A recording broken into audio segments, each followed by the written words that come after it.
ছাত্র জনতাকে অভিনন্দন জানাই, যারা বুকের তাজা রক্ত দিয়ে বাংলাদেশের দ্বিতীয়বার স্বাধীনতা এনেছে, প্রকৃত স্বাধীনতা এনেছে এবং একটি বিজয় দিবস, নতুন বিজয় দিবস আমাদের। ভাই মারা গেল আমেরিকাতে, একটা ভাই দীর্ঘদিন বাইরে আছে, আমি দীর্ঘদিন অসুস্থ অবস্থা।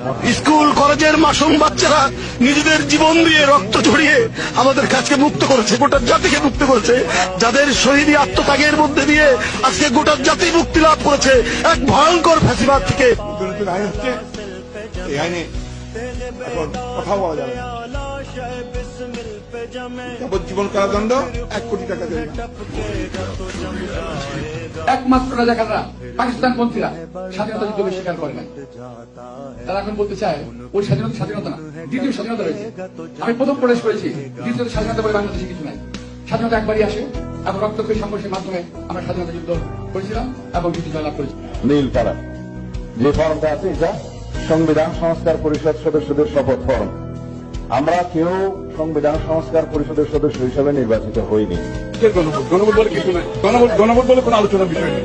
এটা ওখানেও কোনো এজেন্ডা ছিল না, এখন গণভোটের কোনো এজেন্ডা নেই। এরপরে